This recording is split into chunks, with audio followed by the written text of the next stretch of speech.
Alhamdulillahi Rabbil Alamin. Wassalatu wassalamu ala Rasulillahil Amin. Nabiyyina Muhammadin wa ala alihi wa ashabihi ajma'in, amma ba'd. Alhamdulillah, senantiasa kita memuji dan bersyukur kepada Allah Subhanahu wa taala.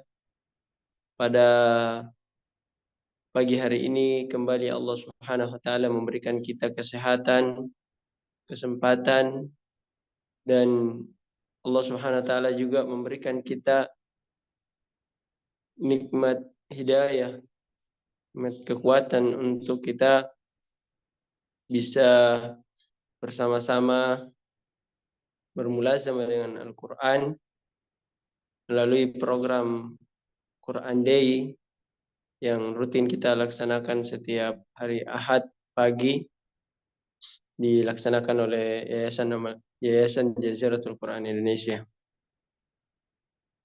Alhamdulillah, salat dan salam senantiasa kita aturkan kepada baginda Nabi Allah Muhammad sallallahu alaihi wasallam, juga kepada keluarga beliau, sahabat-sahabat beliau, serta orang-orang yang senantiasa istiqomah di atas petunjuk beliau. Bapak Ibu para peserta Quran Day yang dimuliakan oleh Allah Subhanahu wa taala, sebelum kita memasuki acara inti kita, kami mengingatkan kepada Bapak Ibu para peserta Quran Day untuk pertama menyebar informasi berkaitan dengan kegiatan kita. Kita ajak keluarga kita, saudara kita, teman-teman kita, ya, teman-teman WhatsApp kita, dan teman-teman sosial media kita yang lainnya. Semoga dengan ajakan-ajakan kita menjadi pahala jariah bagi kita, ya, karena telah menunjukkan kebaikan kepada orang lain. Ya. Nabi SAW bersabda, "Ad-dalu ala khairi kafa'ilih." Menunjukkan kepada kebaikan itu sama dengan orang yang mengerjakan kebaikan itu. Artinya kita insya Allah mendapatkan pahala ketika mengajak orang lain bergabung dalam kebaikan-kebaikan. Kemudian yang kedua, Bapak Ibu sekalian, para peserta Quran Day, untuk senantiasa mengkondisikan diri, ya, agar apa yang disampaikan oleh Ustadz kita betul-betul bisa kita, ya, rasakan, ya, bisa kita dengarkan dengan baik, dan bisa kita ambil ibrahnya.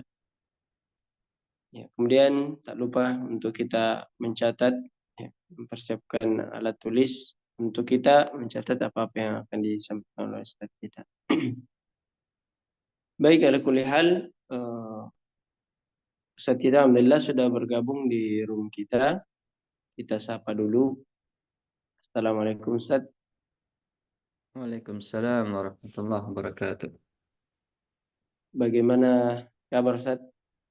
Alhamdulillah sehat. Alhamdulillah. Ya, semoga, ya, kita semua diberikan kesehatan, umur yang panjang, dan bisa bertemu dengan Ramadan insyaallah.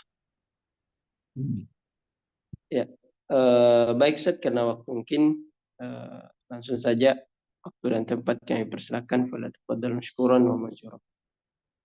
Baik, syukran. Alhamdulillah wassalatu wassalamu ala Rasulillah wa ala alihi wa ashabihi wa man tabi'ahum bi ihsanin ila yaumiddin. Amma ba'du. Para ikhwan dan akhwat serta Quran Day yang dimuliakan oleh Allah Subhanahu wa taala. Alhamdulillah di pagi hari ini kita masih terus merasakan nikmat yang begitu banyak dari Allah Subhanahu wa taala. Terkhusus dan paling utama tentunya nikmat hidayah kepada iman dan amal soleh. Dan ini adalah merupakan modal kita yang terbesar untuk menjalani kehidupan dunia ini. Dan tentu menjadi bekal terbaik kita di akhirat kelak. Wa tazawwadu fa inna khairaz zadi taqwa. berbekallah kata Allah Subhanahu wa taala, karena sebaik-baik bekal untuk perjalanan akhirat kita adalah ketakwaan pada Allah Subhanahu wa taala. Akhwat dan ikhwan yang dimuliakan oleh Allah Subhanahu wa taala, kita akan melanjutkan tafsir dan juga tadabbur dari juz amma ini. Kita sudah masuk pada surat Asy-Syarh.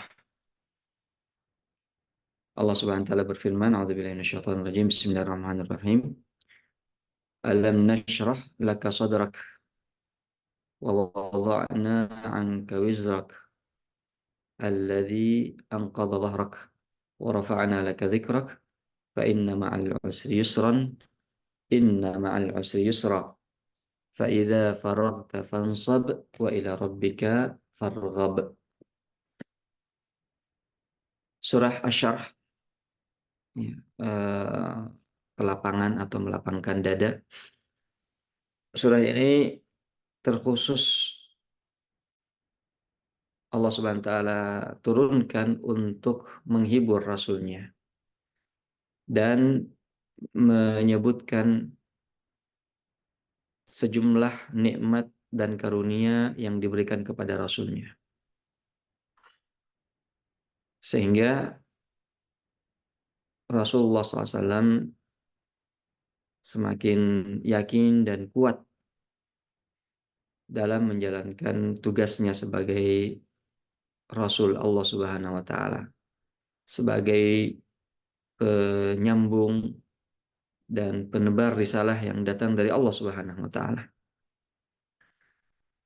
Di awal surah ini Allah Subhanahu wa taala berfirman, "Alam nashrah laka sadrak." Bukankah kami telah melapangkan dadamu? Allah Subhanahu wa taala menyebutkan nikmat ini karena nikmat lapang dada sangat dibutuhkan oleh seorang hamba, khususnya sebagai seorang dai, sebagai seorang nabi, sangat dibutuhkan kelapangan dada. Karena pertama dia harus memiliki dada yang luas, yang lapang, sehingga rindu dan senang wahyu dari Allah Subhanahu wa taala. Oleh karena itu Rasulullah SAW gelisah kalau wahyu terlambat turun. Maka Allah Subhanahu wa taala lapangkan dada Rasulullah sehingga Rasulullah SAW cinta dan senang untuk, ya, datangnya wahyu dari Allah Subhanahu wa taala. Demikian juga dibutuhkan dada yang lapang bagi seorang nabi dan rasul karena akan menghadapi berbagai macam ujian-ujian dari manusia dengan berbagai macam karakternya. Sehingga kalau dada tidak lapang maka sulit, ya, untuk menghadapi berbagai macam karakter manusia. Maka harus banyak bersabar dan melapangkan dada dari sikap-sikap mereka. Nah, oleh karena itu Rasulullah SAW, ya, memiliki dada yang begitu lapang sehingga menerima, ya, apa saja yang datang dari orang-orang musyrik Quraisy pada saat itu tanpa disikapi dengan emosi atau sikap-sikap yang tidak pantas. Nah, ini jugalah yang diminta oleh Nabiullah Musa alaihissalam ketika Allah Subhanahu wa taala perintahkan beliau untuk mengajak kaumnya dan lebih khusus mendatangi Fir'aun untuk didakwahi, untuk diingatkan kepada Allah Subhanahu wa taala. Ketika Allah Subhanahu wa taala perintahkan Nabi Musa alaihissalam, "Idhhab ila Fir'auna innahu tagha." Berangkatlah engkau wahai Musa menghadap kepada Fir'aun yang telah melakukan perbuatan-perbuatan yang melampaui batas. perbuatan-perbuatan yang melampaui batas.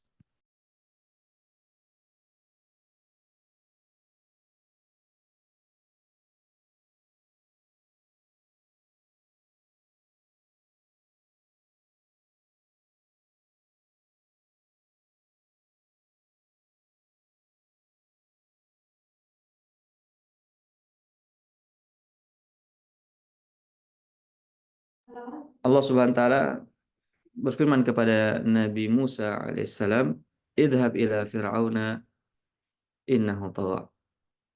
Berangkatlah ke Fir'aun untuk mengingatkan dia kepada Allah Subhanahu wa taala dan mencegahnya untuk melakukan perbuatan yang melampaui batas.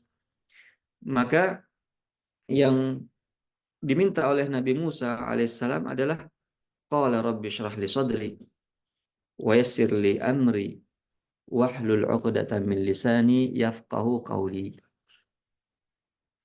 Nabi Musa alaihissalam meminta dukungan dari Allah Subhanahu wa taala. Yang pertama yang Nabi Musa minta adalah rabbi shrah li sadri. Ya Allah, lapangkanlah dadaku, karena ya seorang dai sangat membutuhkan hal ini. Seorang pembina pendidik membutuhkan hal ini.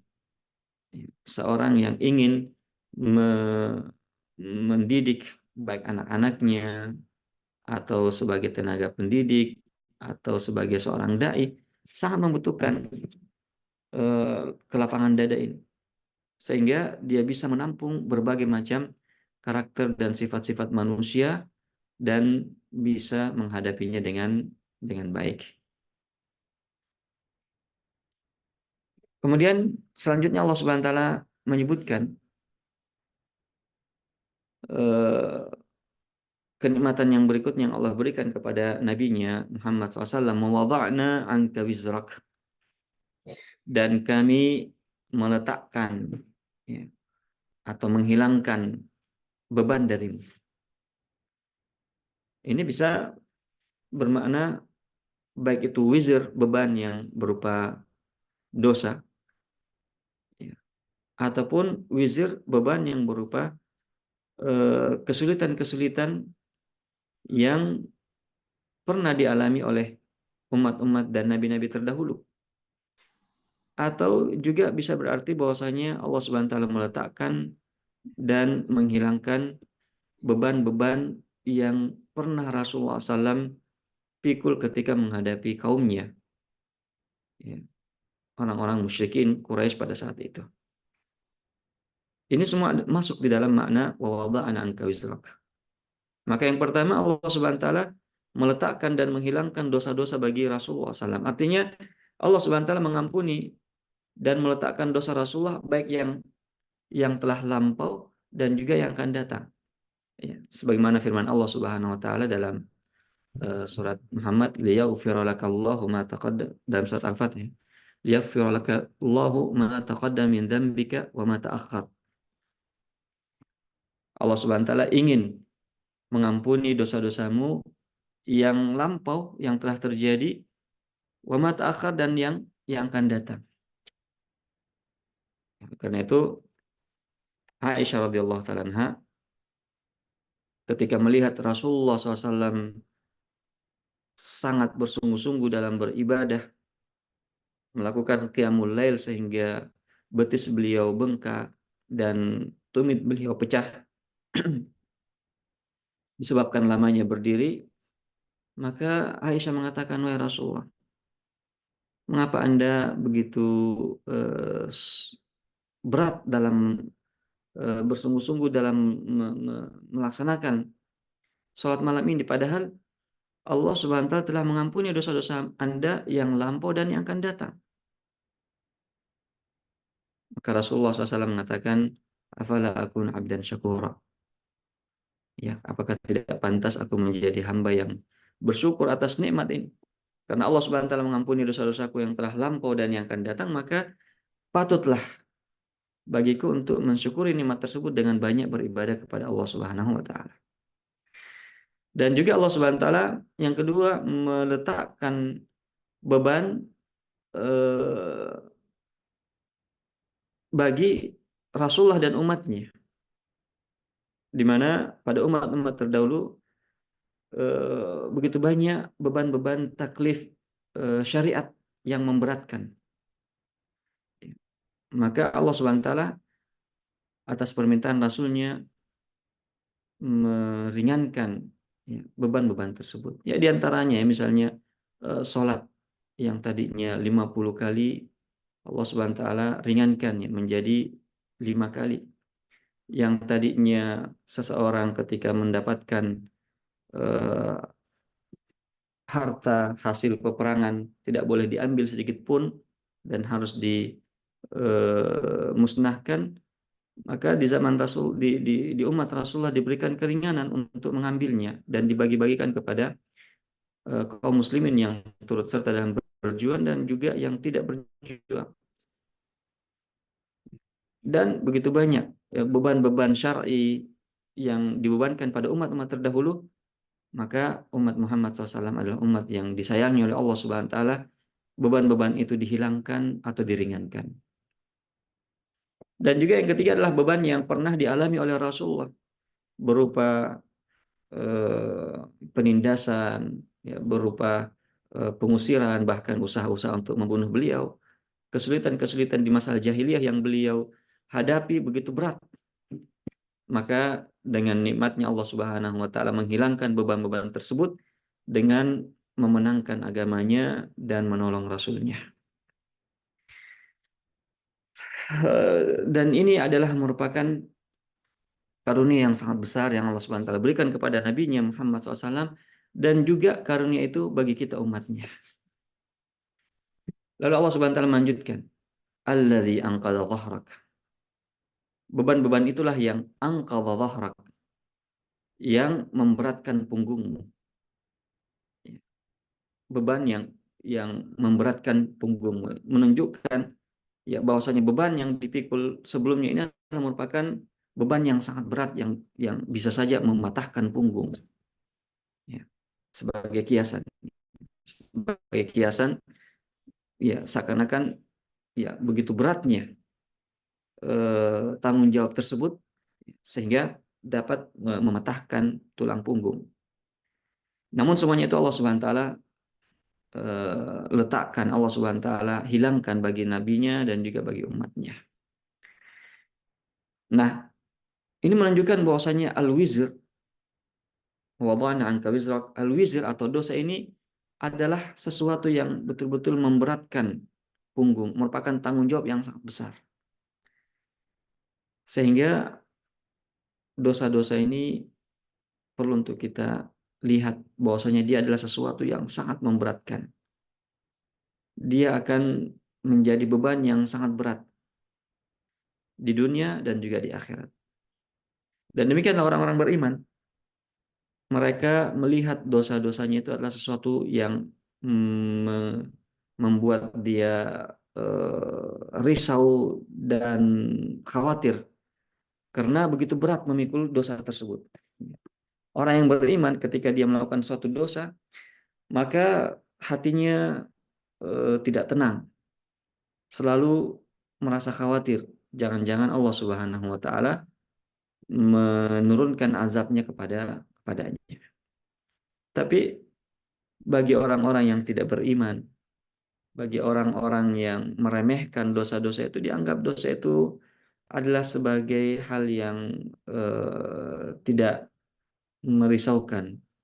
Ya sebagaimana dikatakan oleh sahabat Rasulullah SAW bahwasanya kami dulunya ya melihat suatu dosa itu bagaikan gunung yang akan menimpa kami, begitu beratnya. Namun aku lihat, ya kata beliau, aku lihat di pada diri kalian bagaikan ya dosa itu bagaikan lalat yang hinggap di hidungnya kemudian diusir dengan mudah, ya seakan-akan tidak ada beban. Biasa kita lihat ada orang kalau misalnya ada lalat hinggap di hadapannya, deh cuma usir begini saja, santai saja, tidak, seakan-akan tidak ada beban. Begitulah pandangan para sahabat Rasulullah SAW kepada ya terhadap dosa-dosa, bahwasanya sangat memberatkan, sangat beban yang begitu berat bagaikan gunung yang dipikul. Sebab akibatnya sangat fatal, ya, apalagi di akhirat kelak. Nah, maka ketika Allah Subhanahu wa taala mengampuni dosa-dosa kita, maka ini merupakan karunia yang sangat besar. Karena telah menghilangkan beban yang begitu berat yang dipikul sampai hari akhirat. Selanjutnya Allah Subhanahu wa taala berfirman, "Wa rafa'na laka dzikrak," dan kami mengangkat, ya, dan meninggikan sebutan. Kami mengangkat dan meninggikan sebutan. Maksudnya bahwasanya beliau akan senantiasa diingat, beliau akan senantiasa disebut-sebut, dan Rasulullah SAW akan senantiasa diangkat. Namanya akan menjadi harum dan akan selalu dikenang. Dan inilah yang menjadi kenyataan. Inilah yang menjadi kenyataan. Kalau kita lihat manusia dari sejak Nabi Adam, ya, hingga Nabi Muhammad SAW, bahkan sampai hari ini, tidak ada sosok manusia yang namanya yang paling sering disebut lebih daripada Rasulullah. Yang paling banyak disebut-sebut, yang paling banyak diangkat adalah namanya Nabi Muhammad SAW, dan ini adalah merupakan realisasi daripada janji Allah Subhanahu wa taala dalam ayat ini, wa rafa'na laka dzikrak. Coba kita melihat setiap muslim ketika menyebutkan syahadatain selalu diikutkan asyhadu an la ilaha illallah wa asyhadu anna muhammadar rasulullah.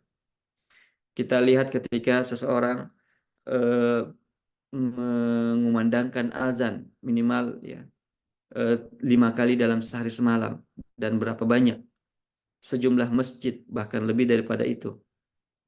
Ketika diucapkan asyhadu anna muhammadar rasulullah, ketika seseorang melaksanakan ibadah sholat yang, ya, minimal 2 kali dalam satu sholat, ya, bahkan dalam sholat-sholat sunat pun juga ketika bertasyahud asyhadu an la ilaha illallah wa asyhadu anna muhammadar rasulullah, setiap kali disebut nama Rasulullah SAW, maka mereka lalu berselawat kepada Rasulullah. Ini menunjukkan bahwasanya nama Rasulullah SAW telah diangkat oleh Allah Subhanahu wa taala dan senantiasa ditinggikan oleh Allah Subhanahu wa taala. Ya, sebagaimana kata Qatadah bahwasanya nama Rasul akan senantiasa diangkat dan disebutkan bersama dengan nama Allah Subhanahu wa taala. Ketika kita sholat, ketika kita azan, ketika kita wudhu, ya, nama Rasulullah SAW senantiasa kita sebutkan. Kemudian Allah Subhanahu wa taala berfirman, "Fa inna ma'al usri yusra." Inna ma'al usri yusra. Maka sesungguhnya bersama dengan kesulitan itu ada kemudahan. Sesungguhnya bersama dengan kesulitan itu ada kemudahan. Ini yang harus kita yakini. Yang harus kita yakini bahwasanya setiap kesulitan-kesulitan itu pasti ada jalan keluarnya, pasti ada solusinya, pasti ada kemudahan-kemudahan yang akan menyertainya. Kita bisa lihat dalam kehidupan kita. Dalam kehidupan kita, beberapa kali kita menghadapi kesulitan-kesulitan, alhamdulillah semuanya itu bisa dilewati dan selalu saja ada kemudahan-kemudahan. Ya, sebagaimana perkataan ulama kita di sini Allah Subhanahu wa taala menyebutkan fa inna ma'al usri yusran. Ya. Bersama dengan al-usur, kesulitan, ada yusran, ada kemudahan. Nah, kalau kita kembali kepada kaidah bahasa Arab, al-usur di sini dengan menggunakan alif lam yang artinya, ya, satu kesulitan, lalu yusran digunakan dengan nakirah yang menunjukkan banyak jalan keluar. Ya, lalu Allah ulangi inna ma'al usri yusran, diulangi lagi satu kesulitan itu ada kemudahan. Oleh karena itu ulama kita mengatakan jangan sampai kalian terkalahkan oleh satu kesulitan dengan dua kemudahan. Dalam ayat ini Allah Subhanahu wa taala sebutkan dua kemudahan sementara satu kesulitan karena menggunakan alif lam al-usr. Nah, dan yusron di sini kemudahan tidak terhitung banyaknya. ya, tidak eh, terhitung jenisnya. Yusran artinya umum, begitu banyak kemudahan-kemudahan. Sekali lagi bahwasanya ini bisa kita lihat dalam kehidupan kita. Setiap kali ada kesulitan-kesulitan, ada saja kemudahan-kemudahan yang Allah Subhanahu wa taala berikan kepada kita. Ya, satu jalan tertutup, terbuka ribuan jalan. Satu kesulitan menghadapi kita, akan banyak alternatif-alternatif kemudahan yang Allah Subhanahu wa taala bukakan bagi kita. Sehingga ini akan melahirkan sikap optimisme bagi seorang mukmin, bahwasanya tugas kita adalah bermujahadah. Walladzina jahadu fina lanahdiyannahum subulana. Orang yang bersungguh-sungguh di jalan kami, kata Allah Subhanahu wa taala, maka kami akan berikan dia petunjuk. Ketika menghadapi kesulitan-kesulitan itu dengan kesungguhan, maka Allah akan berikan petunjuk jalan keluar yang begitu banyak. Allah Subhanahu wa taala menyebutkan lanahdiyannahum subulana, banyak jalan, bukan cuma satu jalan, tapi banyak jalan keluar. Nah, oleh karena itu ini adalah merupakan hal yang harus kita kuatkan dalam diri kita, keyakinan yang harus kita yakini dengan seyakin-yakinnya bahwasanya tidaklah ada kesulitan kecuali akan ada kemudahan-kemudahan dan jalan keluar yang baik yang Allah Subhanahu wa taala berikan kepada kita. Nah, ini akan membuat kita selalu senantiasa tenang. Ya. Ini merupakan bagian daripada kelapangan dada yang Allah Subhanahu wa taala berikan kepada orang-orang beriman. Bahwasanya tidak membuatnya selalu pesimis, tidak membuatnya putus asa ketika menghadapi kondisi-kondisi kesulitan yang ada dalam kehidupan dunia ini. Ya. Mungkin saja di hari-hari ini banyak hal-hal yang merupakan kesulitan-kesulitan kalau kita tidak hadapi dengan lapang dada, maka sulit untuk kita mendapatkan jalan keluar. Ya. Karena menyebabkan seseorang down, ya, kemudian membuatnya putus asa. Ya. Misalnya yang baru-baru ini, ya, mungkin ada yang ketika memilih, ya, calon pemimpinnya, calon presidennya misalnya, sampai saat ini mendapatkan kendala karena adanya misalnya kecurangan-kecurangan, maka lihatlah ini adalah kesulitan yang dihadapi, tapi akan ada begitu banyak kemudahan-kemudahan yang Allah berikan. Mungkin tidak sesuai dengan harapan, tetapi akan ada jalan keluar dan kebaikan-kebaikan, kemudahan-kemudahan yang Allah Subhanahu wa taala berikan. Ya, sehingga ini membuat kita tidak putus asa, membuat kita selalu optimis bahwasanya pasti ada jalan keluarnya, pasti ada kemudahan. Kesulitan yang sementara kita hadapi ini pasti ada hikmahnya dan ada jalan keluarnya, ada kemudahan-kemudahan yang tadinya adalah merupakan ujian lalu akan berubah menjadi sebuah karunia dan kenikmatan dari Allah Subhanahu wa taala. Kemudian Allah Subhanahu wa taala lanjutkan fa idza faragta fansab, jika engkau telah selesai dari suatu tugas, fansab, maka bersiap-siaplah untuk melakukan tugas yang berikutnya. Artinya seorang mukmin, ya, hendaknya terus bekerja dan bekerja. Ketika selesai dalam satu urusan, melanjutkan dengan urusan yang lain. Sebab tugas-tugas dalam kehidupan kita ini begitu banyak. Ya, bukan hanya satu saja selesai kemudian istirahat.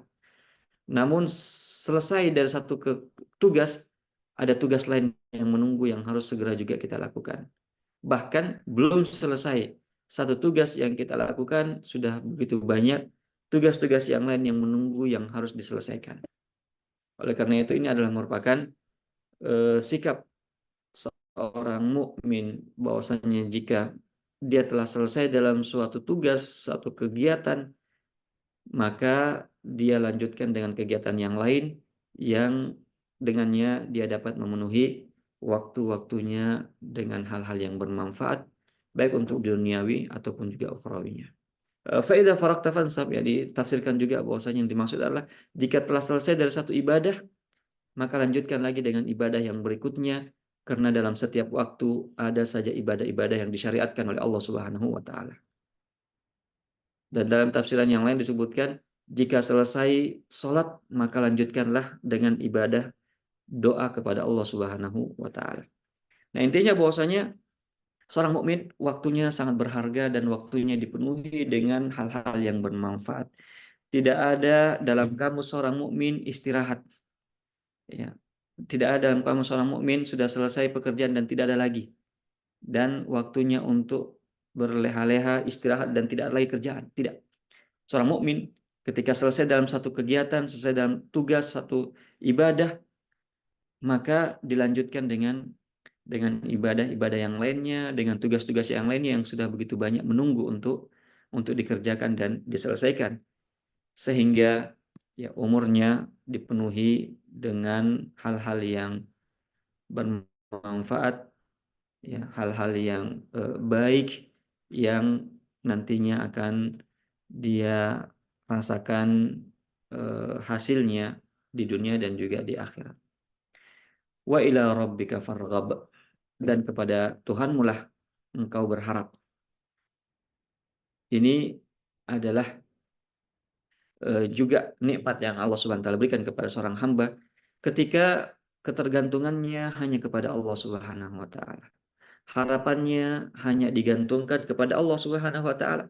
Karena kapan menggantungkan harapan kepada makhluk, maka akan banyak eh, kecewa, akan banyak kecewa.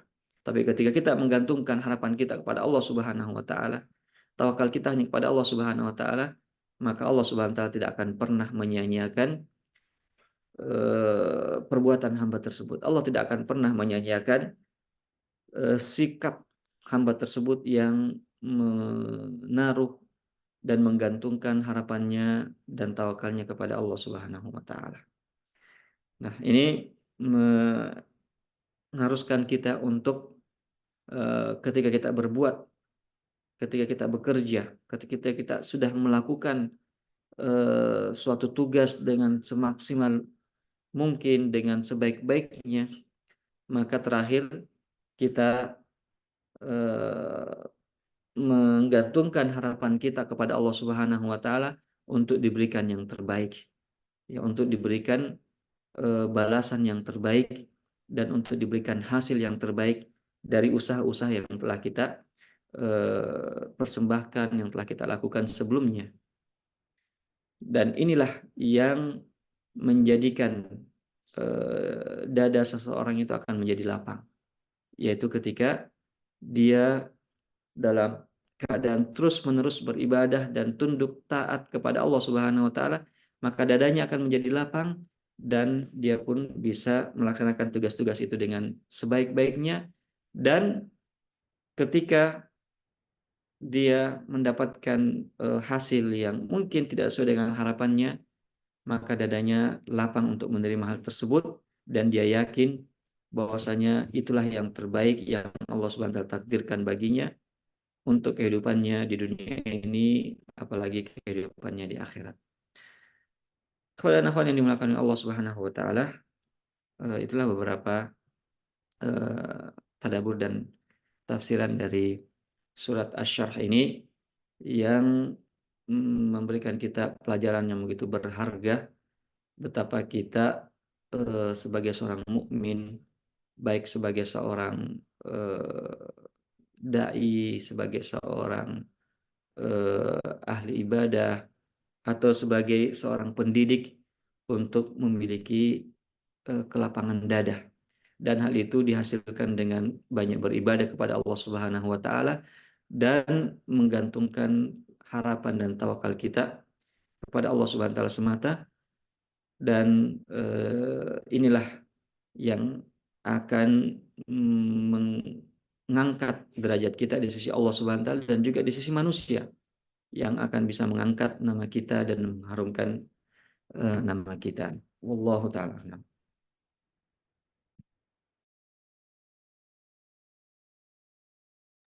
Ya, baik, insyaallah.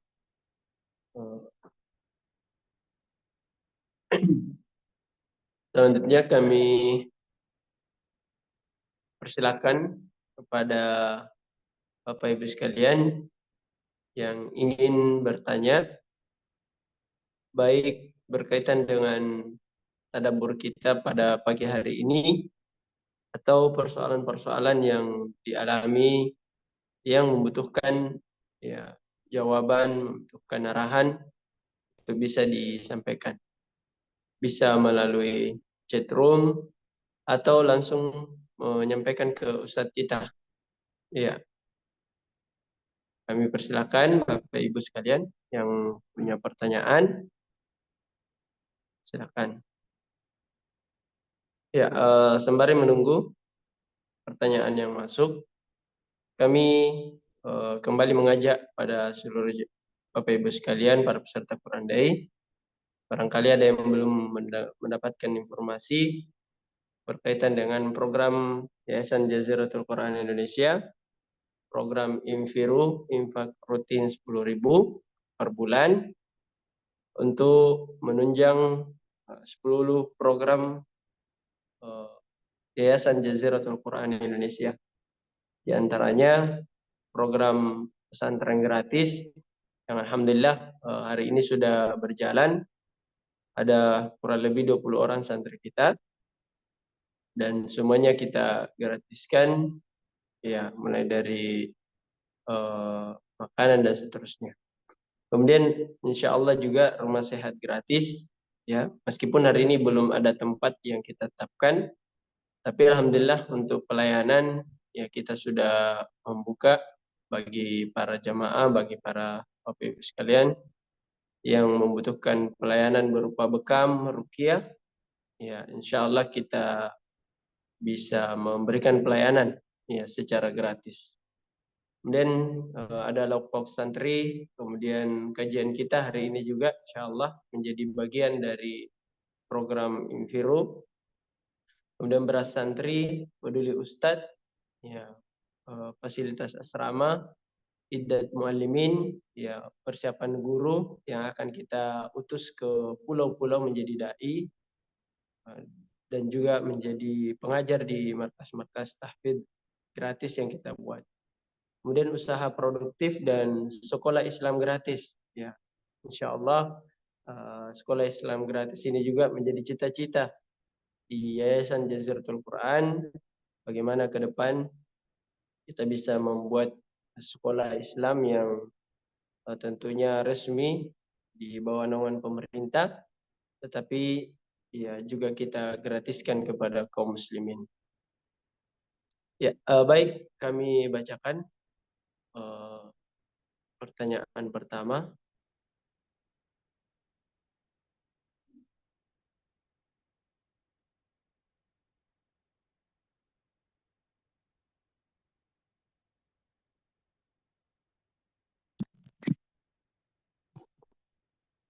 Ya,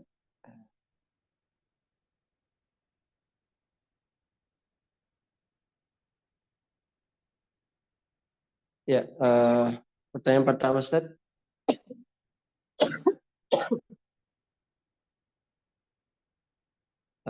Afwan, Ustaz mau bertanya, mohon dijelaskan kapan saja diucapkan salam atau assalamualaikum.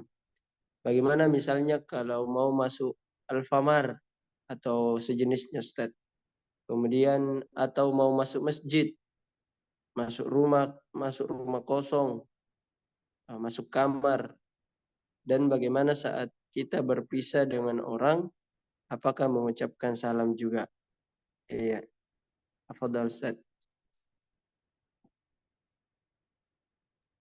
Ya, alhamdulillah wassalatu wassalamu ala Rasulillah wa ala alihi wa ashabihi wa man tabi'ahum bi ihsanin ila yaumiddin amma ba'du.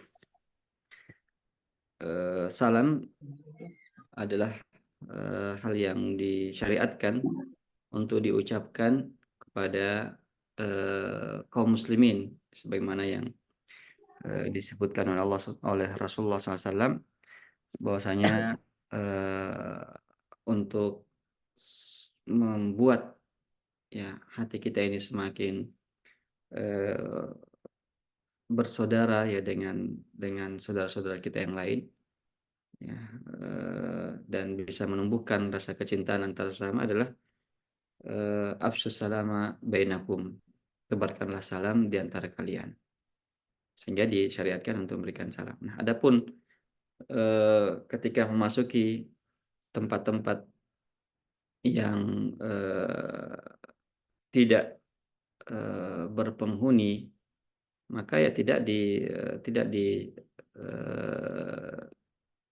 syariatkan, tidak dianjurkan untuk mengucapkan salam, ya. Kecuali ketika ingin masuk rumah, ya, maka dianjurkan untuk memberikan salam. Adapun ketika masuk tempat-tempat umum atau rumah kosong, maka tidak perlu harus meminta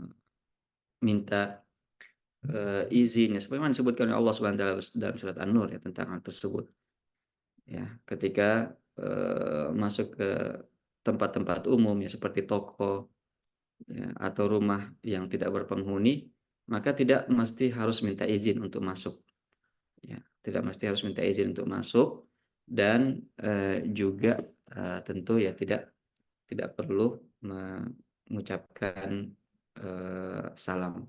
Kecuali kalau ketika bertemu dengan seseorang, misalnya masuk ke mall, lalu bertemu dengan seseorang muslim, maka disinilah baru dianjurkan untuk mengucapkan salam kepada mereka. Wallahu taala alam.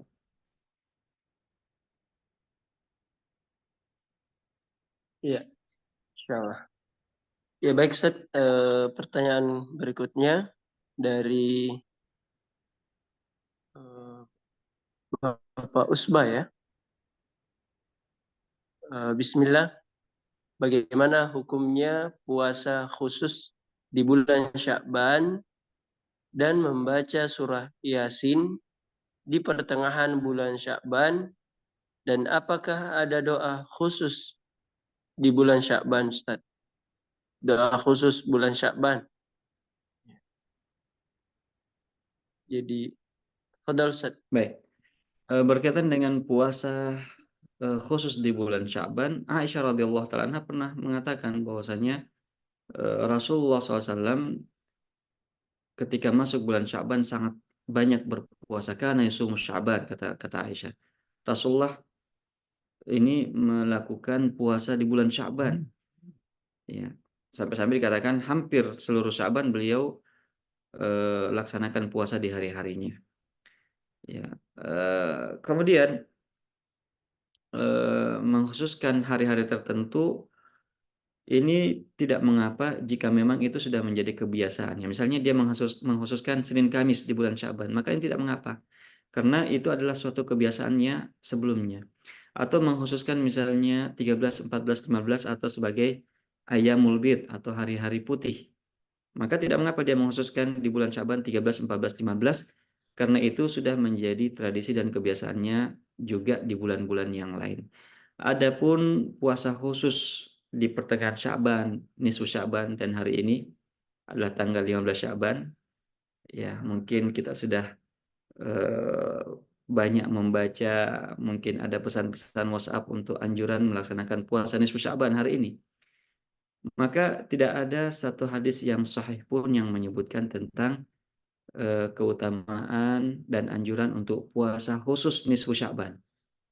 Ya, karena itu yang hal ini diingkari oleh banyak ulama-ulama kita, termasuk ulama Syafi'iyah yang mengingkari tentang penghususan puasa di pertengahan bulan Sya'ban ini, atau yang dikenal dengan nisfu Sya'ban.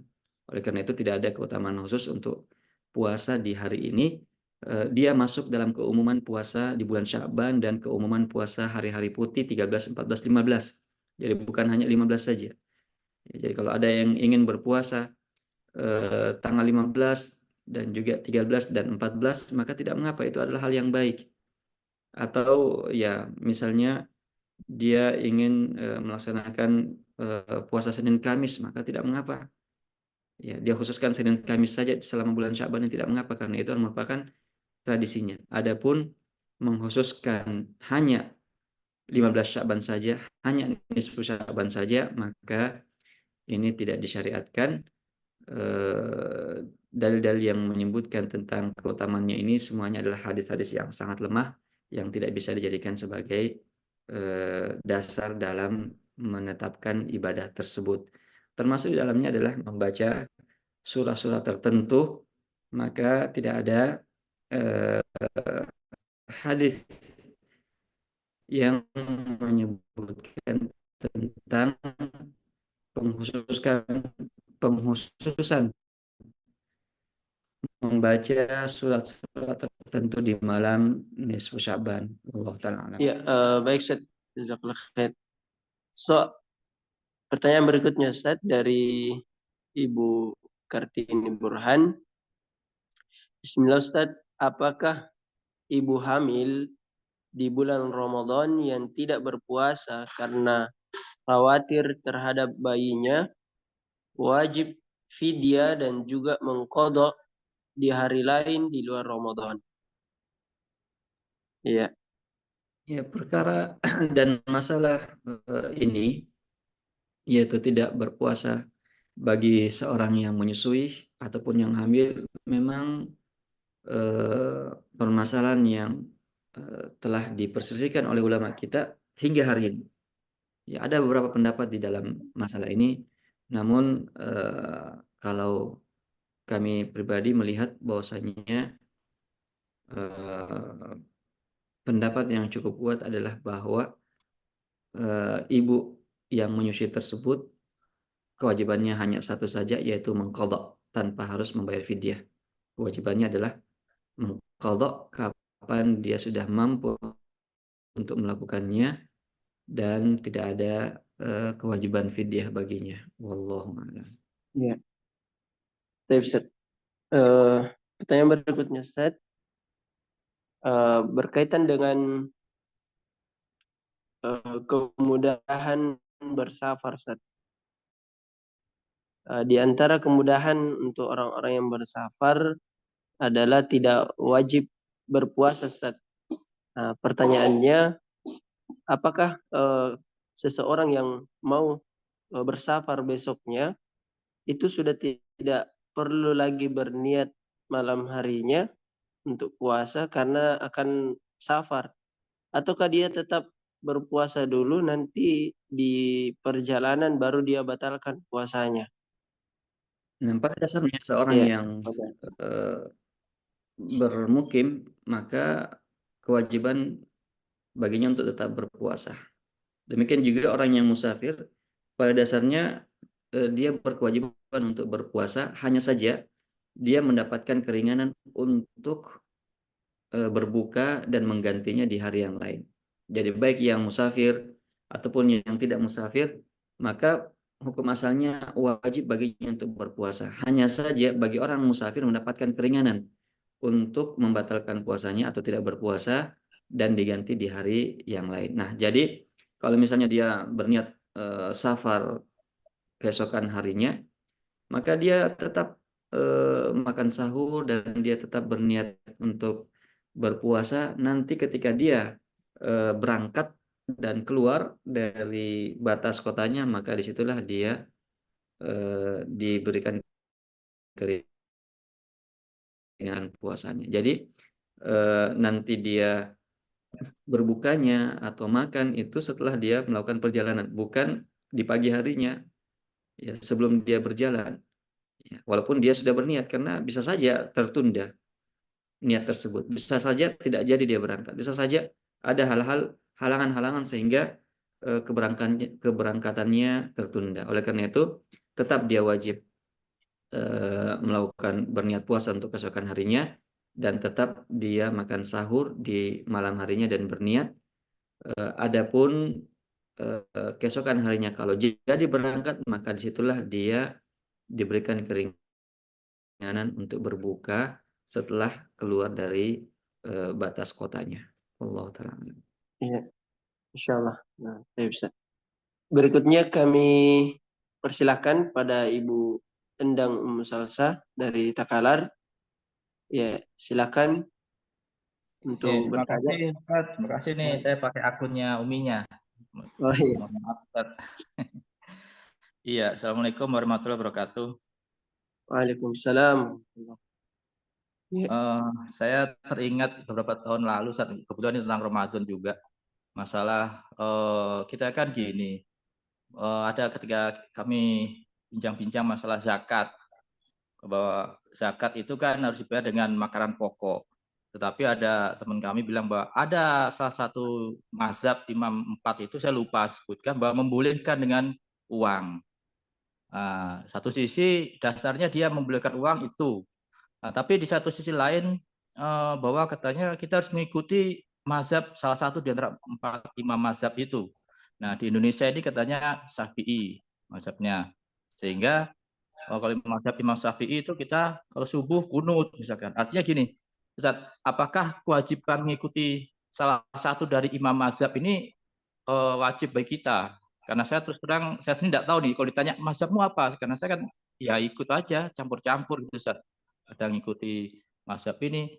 Nah, bahwa yang saya tanyakan, Ustaz, bagaimana itu kalau kita berislam ini, apakah memang harus mengikuti komit pada salah satu ajaran dari satu imam mazhab itu, sehingga kita konsisten di situ, ataukah bisa kita campur-campur gitu, Ustaz? Misalkan kita tidak mengikuti ya sebagian mengikuti Syafi'i, sebagian mengikuti yang lain gitu. Itu aja, Ustaz. Makasih, Ustaz. Assalamualaikum warahmatullahi wabarakatuh. Waalaikumsalam. Wabarakatuh. Baik, ya pertama berkaitan dengan zakat fitrah, memang ada perselisihan pendapat di kalangan kita. Mayoritas ulama itu mengharuskan mengeluarkan makanan pokok ya, dari mazhab Syafi'i, Maliki dan juga Hambali mengatakan bahwasanya yang wajib adalah makanan pokok. Adapun dalam mazhab Hanafi mengatakan bahwasanya tidak mengapa menggunakan uang dalam bentuk uang. Apalagi di zaman sekarang ini memang yang lebih dibutuhkan adalah uang daripada berasnya. Karena beras harus beli lagi gas, harus punya kompor, tidak bisa langsung dikonsumsi. Beda dengan kurma yang langsung dikonsumsi. Nah, terlepas daripada perbedaan pendapat di kalangan ulama kita ini, memang dalam melaksanakan ibadah hendaknya memiliki dasar. Itu yang paling inti, bahwasanya apa yang kita lakukan itu memiliki dasar dari sunnah Rasulullah Shallallahu Alaihi Wasallam. Dan seluruh madhab yang 4 ini semuanya mengusung keyakinan itu, bahwasanya setiap madhab dari 4 madhab ini semuanya menetapkan tata cara ibadah muamalah berdasarkan hadis Nabi. Ya, berdasarkan hadis Nabi. Cuman terkadang dalam memahami hadis itu terdapat perbedaan persepsi, perbedaan pandangan. Nah, maka masing-masing ulama ini, baik itu Imam Abu Hanifah, Imam Malik, Imam Syafi'i, dan Imam Ahmad, masing-masing memiliki metodologi dalam memahami dan menjelaskan tentang hadis-hadis tersebut. Oleh karena itu, di sekian banyak masalah mereka tidak ada yang berbeda pendapat. Kalau kita lihat mayoritas ya permasalahan-permasalahan ibadah dan muamalah ini tidak ada perbedaan pendapat di kalangan 4 mazhab ini. Apalagi perkara-perkara yang pokok, tidak ada yang berbeda pendapat. Kalau sholat subuh itu 2 rakaat, semua sepakat. Tidak ada yang berbeda pendapat bahwasanya harus membaca Al-Fatihah. Tidak ada yang berbeda pendapat bahwasanya harus dimulai dengan takbiratul ihram ditutup dengan salam. Tidak ada. Perbedaan pendapat mereka itu hanyalah dalam masalah-masalah cabang yang kecil. Itu pun juga terbatas. Contohnya misalnya masalah kunut. Ya, dalam mazhab Syafi'i, ya, begitu juga misalnya Maliki, ya, menyebutkan tentang kunut ini. Ya, dalam mazhab Hambali tidak menyebutkan kunut. Karena beda dalam memahami hadis yang diriwayatkan dari sahabat Nabi. Ya, yang menyebutkan bahwasanya Rasulullah melakukan kunut subuh. Nah, maka terjadi perbedaan persepsi pandangan. Imam Syafi'i mengatakan bahwasanya ya ini maksudnya adalah memang bagian daripada sunnah-sunnah sholat subuh, yaitu melakukan kunut subuh. Nah, sebagian mengatakan bahwasanya tidak, ini kunut yang diucapkan dan dilakukan oleh Rasulullah adalah kunut nazilah, karena pada saat itu terjadi pembantaian terhadap beberapa kalangan sahabat di luar kota Madinah. Nah, jadi perbedaan dalam memahami. Tetapi masing-masing memegang hadis tersebut. Nah, intinya bahwasanya apa kita wajib bermazhab dalam melakukan ibadah, kita katakan bahwasanya yang wajib adalah mengikuti dalil. Yang wajib adalah mengikuti dalil, dan mazhab-mazhab ini adalah sebagai sarana kita untuk memahami dalil tersebut. Karena ulama-ulama mazhab inilah yang menjelaskan tentang dalil-dalil itu. Sebab kalau kita sendiri ingin memahami dalil itu, mungkin saja kita salah paham karena kita tidak mungkin belum memiliki metodologi yang yang benar, ya, yang konsisten terhadap nas-nas syar'i. Nah, maka mazhab-mazhab ini sebagai sarana kita untuk memahami dalil-dalil tersebut.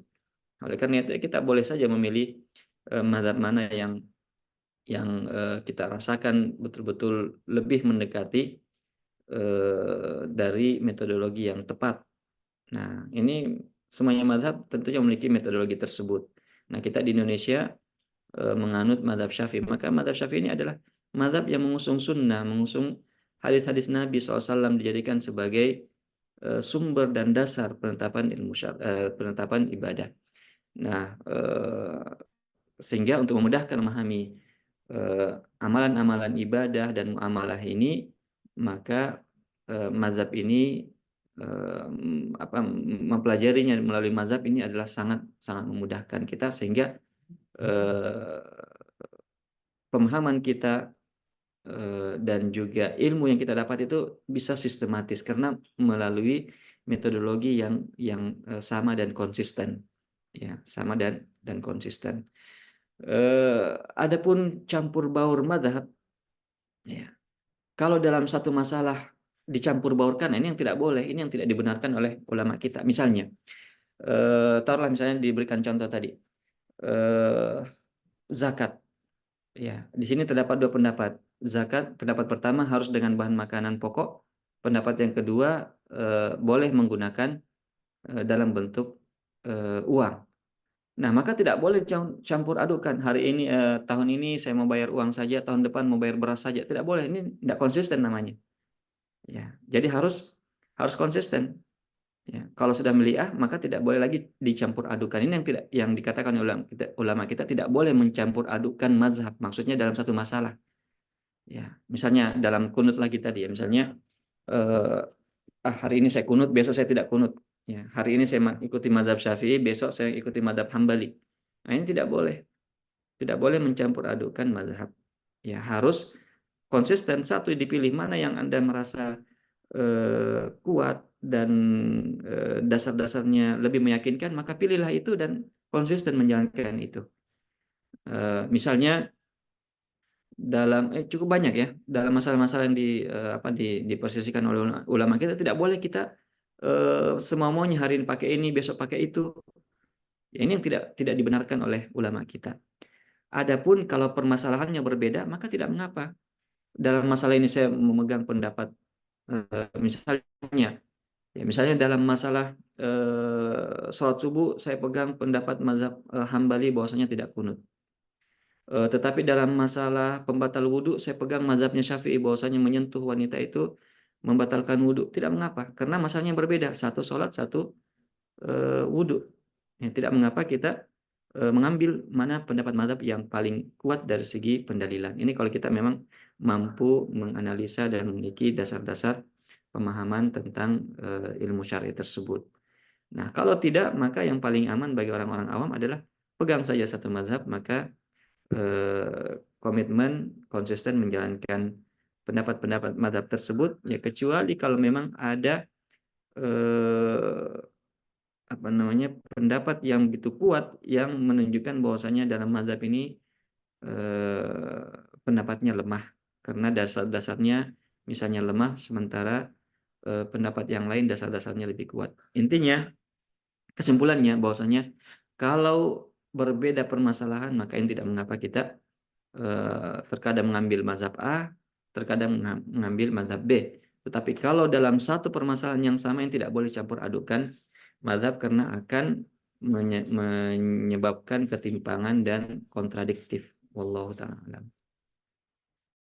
Bisa sedikit lagi Ustaz, sedikit lagi Ustaz. Silakan, Pak, silakan. Saya pernah mendengarkan kajian tentang jenis ini juga ya, tentang mazhab Imam 4 itu dengan hadis-hadis dalil-dalil. Cuma setelah diperlihatkan masa hidupnya, kan ini Imam 4 mazhab ini lebih duluan, artinya dari lebih dulu, sehingga yang kayak hadis kayak Bukhari dan sebagainya kan di belakang nih, Imam Bukhari gitu kan di belakang. Artinya lebih di belakang lah gitu. Cuma kan ada hadis juga bahwa khairun nasi korni summa yalunahum. Artinya yang dekat hidupnya dengan para sahabat itulah yang terbaik gitu. Artinya bagaimana ini hadis yang belakangan dimunculkan tapi bisa dikatakan bisa misalnya menganggap lebih kuat dibandingkan ini imam mazhab yang lebih dulu nih, lebih dekat dengan para sahabat yang mengamalkannya. Mohon penjelasan sedikit Ustaz. Terima kasih.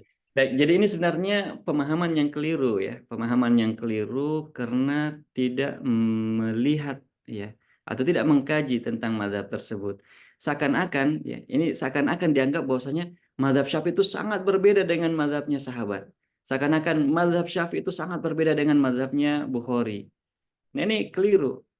Ini keliru. Mazhab ini adalah metode tata cara memahami hadis-hadis tersebut. Makanya kalau kita lihat misalnya dalam mazhab Syafi'i suatu masalah misalnya disebutkan bahwasanya ini adalah merupakan pendapat dan perkataan sahabat fulan dan fulan.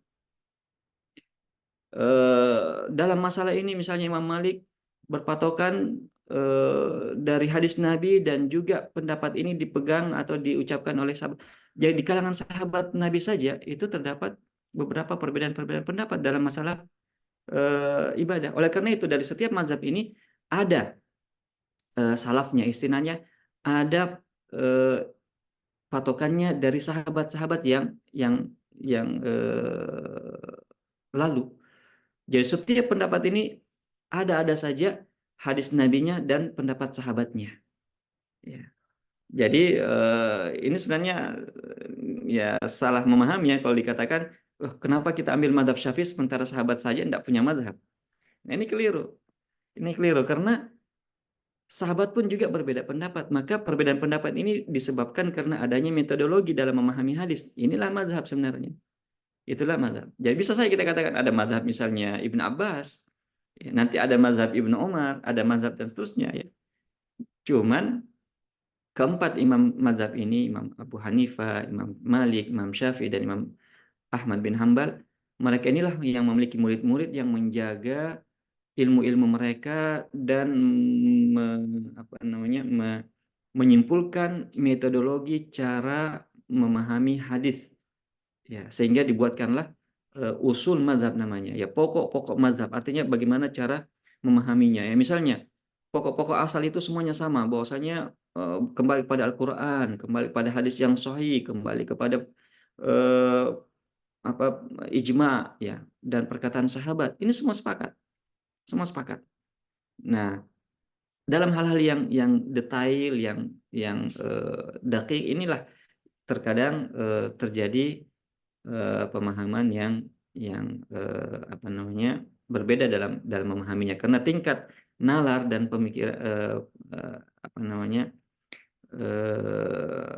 pemikiran seseorang itu berbeda-beda. Nah, jadi apa yang dilakukan misalnya taruhlah misalnya Imam Bukhari dalam sahihnya menyebutkan beberapa masalah-masalah misalnya berdasarkan hadis Nabi. Nah, ini walaupun misalnya tidak bermadzhab, seakan-akan tidak memiliki madzhab, tetapi pendapatnya itu akan sesuai dengan mungkin mayoritas mazhab yang ada. Ya. Hanya saja misalnya tidak berafiliasi kepada mazhab tertentu, tetapi pada hakikatnya pendapat kesimpulan yang diucapkan atau didapatkan itu tidak berbeda dengan kesimpulan yang disebutkan oleh mayoritas ulama-ulama mazhab.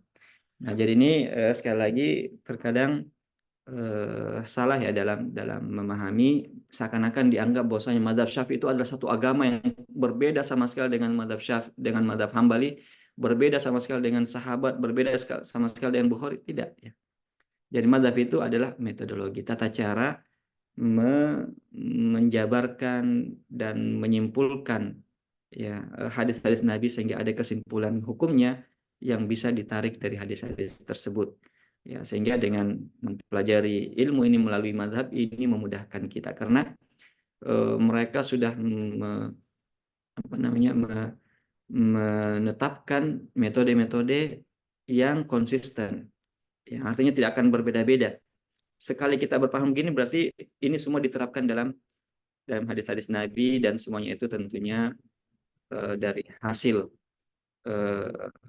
ya ilmu mereka yang begitu dalam terhadap ilmu agama ini. Allah taala. Ya, syukran Ustaz.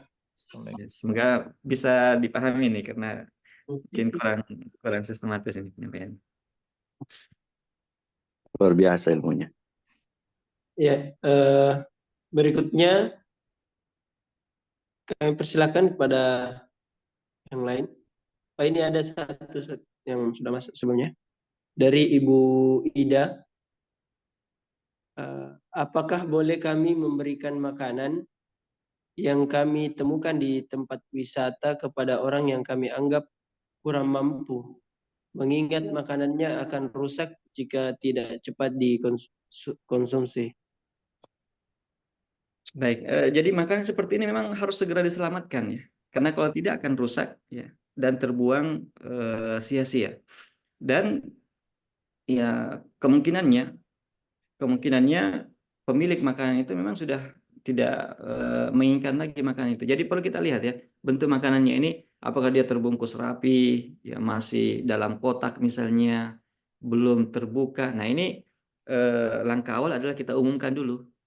Kita sampaikan kepada petugas bahwasanya kemungkinan ada yang terlupa, ada yang lupa makanan tersebut sehingga perlu diumumkan. Tapi kalau misalnya dia sudah terbuka, ya kelihatan sudah dimakan dan kita besar prasangka kita bahwasanya orangnya sudah tidak membutuhkan lagi dan memang sudah tidak mau dimakan, ya maka tidak mengapa kita mengambilnya agar supaya tidak terbuang sia-sia.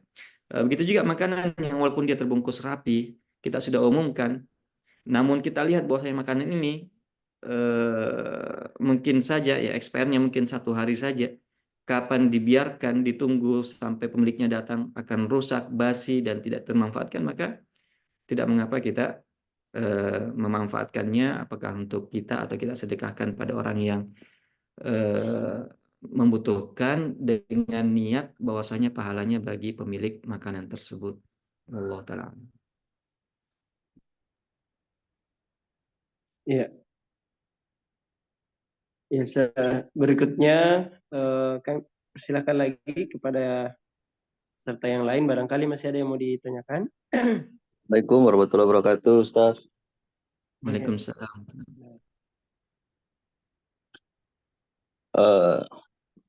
Izin ini mau bertanya sedikit, Ustaz. Silakan Pak Erik. Ya, begini Ustaz.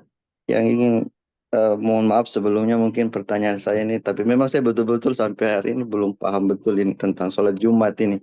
Ya. Yang ingin saya tanyakan, karena terkadang kalau dari kondisi di lapangan, saya memang biasa melihat di masjid-masjid atau musola itu melakukan sholat Jumat, tetapi jumlah jamaahnya itu tidak begitu banyak begitu Ustaz. 10 orang, 20 orang. Yang ingin saya tanyakan di sini, apakah ada kewajiban syarat sah daripada sholat Jumat itu yang harus mewajibkan jamaahnya itu misalnya di atas 10 atau 20 atau melebihi dari 40 jamaah, ataukah apabila kita dalam perjalanan di hari Jumat dan kita tidak menemukan masjid untuk sholat Jumat, apakah kita bisa melaksanakan sholat Jumat itu secara sendiri atau berdua?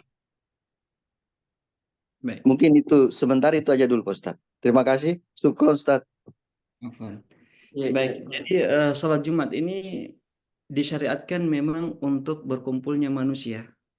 Jadi memang sholat Jumat itu disyariatkan adalah untuk berkumpulnya manusia. Oleh karena itu di zaman Rasulullah dipusatkan di Masjid Nabawi. Sehingga orang-orang yang baik dari sekitar Masjid Nabawi dan juga orang-orang dari luar itu pada datang. pada datang semuanya berkumpul karena memang tujuannya sholat Jumat ini adalah agar supaya manusia berkumpul, agar supaya manusia berkumpul. Nah, mungkin ini diambil juga dari kata Jum'ah itu yang jamaah, artinya agar supaya orang semuanya berkumpul, hari berkumpulnya manusia. Nah, itulah sebabnya dari sini ulama kita, mayoritas ulama kita mengatakan bahwasanya dipersyaratkan jumlah untuk keabsahan sholat Jumat ini, dipersyaratkan jumlah tertentu. Nah, ya misalnya ya, tahulah misalnya dalam mazhab Syafi'i mengatakan bahwasanya dipersyaratkan tidak kurang daripada 40 orang yang memang wajib Jumat. Yang 40 orang dari wajib Jumat ya. Walaupun ya kalau kita secara jujur ya kita melihat dasar-dasar yang digunakan dalam mazhab Syafi'i ini tentang penentuan jumlah itu ya ada dalil-dalil yang memang sebenarnya tidak secara khusus menjadi dasar tentang hal tersebut. Ya misalnya dikatakan bahwasanya ketika turun firman Allah Subhanahu wa taala, ya ayyuhalladzina amanu idza nudiya lis-sholati min yaumil jum'ah fas'au ila dzikrillah wa dzarul bai' dan seterusnya. Wa idza ra'aw tijaratan aw lahwan faddu ilaiha wa tarakuka qa'imah. Di situ disebutkan bahwasanya ketika di zaman Rasul ketika turunnya ayat ini mereka sementara melakukan sholat Jumat. Lalu tiba-tiba ada kafilah yang membawa jualan, yang membawa barang dagangan, sehingga menyebabkan sebagian sahabat ini ya berdiri dan pergi untuk menyambut penjual tersebut, ya pedagang tersebut untuk melakukan transaksi jual beli. Nah, maka turunlah ayat ini. Ya. Nah, disebutkan di situ bahwasanya sebagian sahabat akhirnya pergi untuk meninggalkan khutbah Jumat pada saat itu.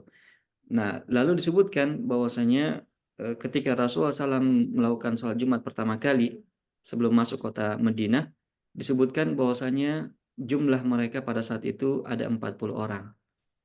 Nah, jadi ini yang dijadikan sebagai dasar bahwasanya Jumat ini minimalnya adalah 40 orang dan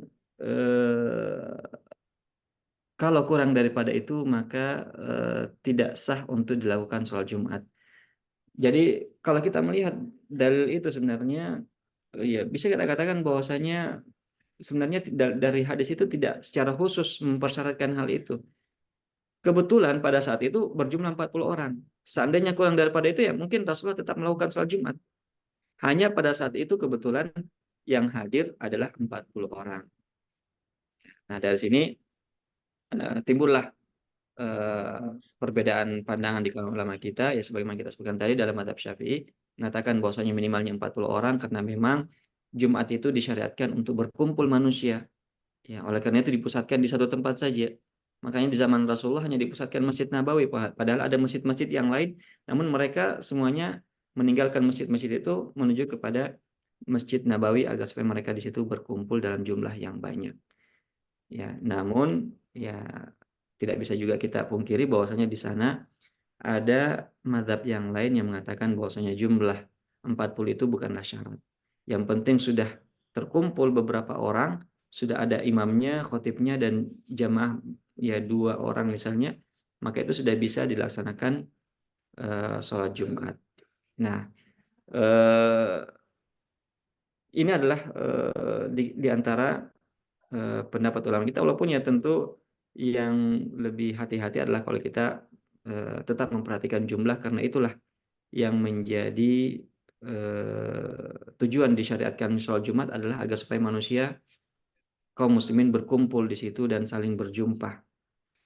Adapun jika seseorang dalam perjalanan ya dalam perjalanan khususnya misalnya perjalanan safar keluar daerah, maka tidak diwajibkan baginya untuk sholat Jumat. Jadi cukup dia sholat duhur saja, ya qashar, dan bisa dia jamak dengan sholat asarnya.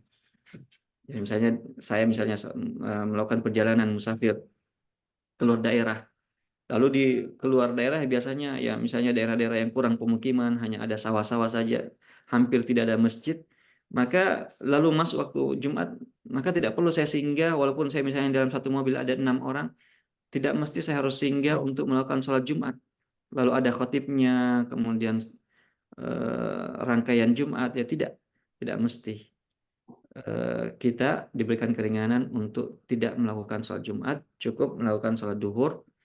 Itu pun juga kita qasar dan boleh kita jamak dengan sholat asarnya juga 2 rakaat. Wallahu ta'ala alam. Alhamdulillah. Terima kasih Ustaz. Syukron ilmunya. Afwan. Assalamualaikum warahmatullahi wabarakatuh. Waalaikumsalam. Waalaikumsalam. Eh, masih ada 3 pertanyaan, Ustaz. Baik, kita jawab singkat-singkat kalau gitu ya. Iya, pertanyaan pertama, Ustaz. Apakah istri yang bekerja punya penghasilan menggugurkan suami menafkahi istri dan anaknya, termasuk alasan uangnya dipakai untuk program investasi akhirat? Baik, kewajiban suami untuk berikan nafkah itu tetap berlaku walaupun sang istri kaya dan memiliki penghasilan lain.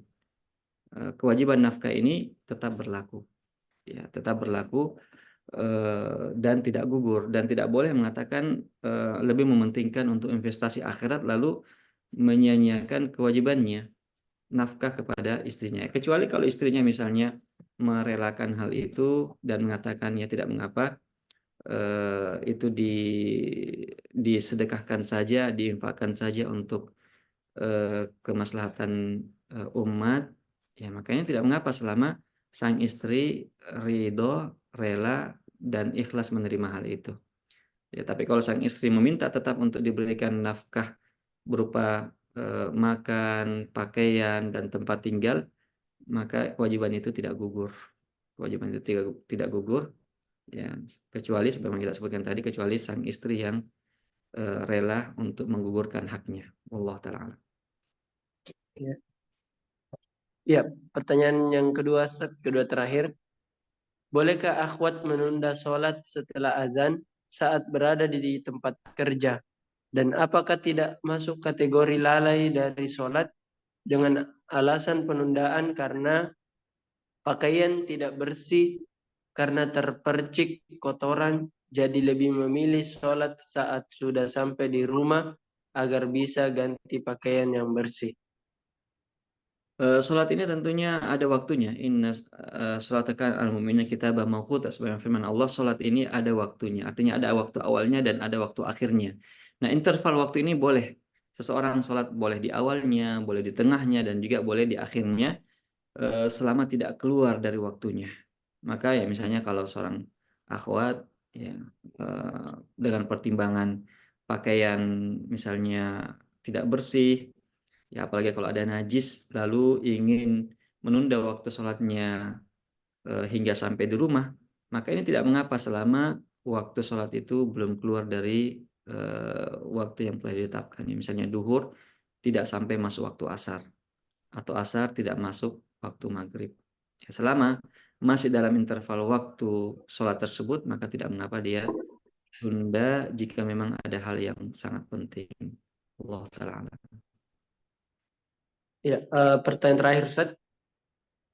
Suami saya ditawarkan kredit kendaraan syariah, tetapi dalam akadnya ada tambahan biaya include di DP, yakni asuransi dan sebagainya. Bagaimana hukumnya, Ustaz? Syukran. Ya, kita ketahui bahwasanya sebagian asuransi itu adalah asuransi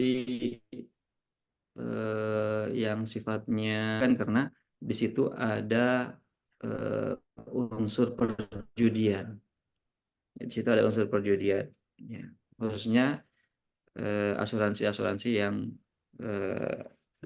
konvensional ya, yang seakan-akan menjaminkan kesehatan ke jiwanya dan sejenisnya atau barang-barangnya.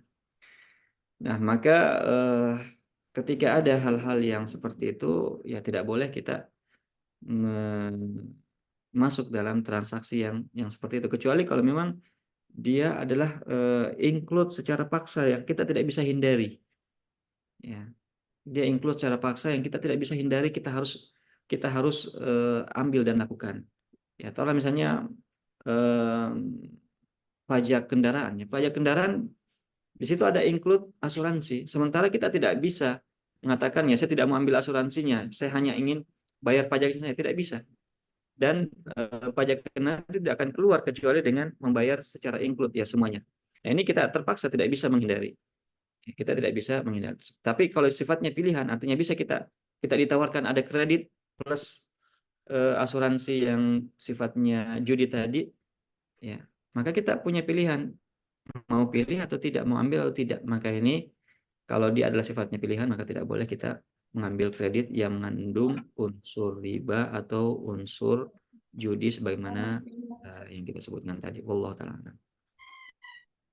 Ya, baik, karena waktu kita terbatas juga, insya Allah hari ini peserta dan juga jawaban dari Ustadz kita, Masya Allah, jazakumullah khairan Ustadz. Karena waktu membatasi kita, maka pertanyaan saat ini kita tutup dulu dan insya Allah kita akan lanjutkan pekan depan pada program Quran Day di surah-surah berikutnya. Sebelum kita tutup, kami persilakan kepada Ustadz kita untuk closing statement. Baik, dalam surah ini mengajarkan kita untuk senantiasa melapangkan dada kita karena banyak masalah akan terselesaikan dan akan bisa kita lalui ya dengan kelapangan dada. Dan kelapangan dada ini akan bisa terwujud ketika kita dekat dengan Allah dan beribadah kepadanya dan menjalankan ketaatan padanya, maka inilah yang akan menjadikan dada kita semakin lapang, keyakinan kita terhadap hari akhir, keyakinan kita terhadap takdir, sehingga dengan demikian dada kita akan semakin lapang dan kita pun bisa menghadapi ujian-ujian itu dengan mudah. Allah taala. Baik, Masya Allah. Demikian program Quran Day pada pagi hari ini. Kurang lebihnya mohon dimaafkan. Kami ucapkan jazakumullah khairan kepada Ustadz kita yang telah membersamai kita pada pagi hari ini.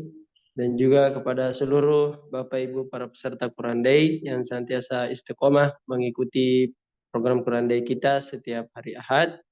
Insya Allah untuk rekaman kami akan upload di YouTube dan akan kami share linknya di grup Quran Day. Mungkin ada yang kurang bagus jaringannya bisa menyimak kembali di kanal YouTube yang sudah kita siapkan. Demikian kita tutup dengan doa kafaratul majelis. Subhanakallahumma wa bihamdika asyhadu an la ilaha illa anta astaghfiruka wa atubu ilaik. Wassalamualaikum warahmatullahi wabarakatuh.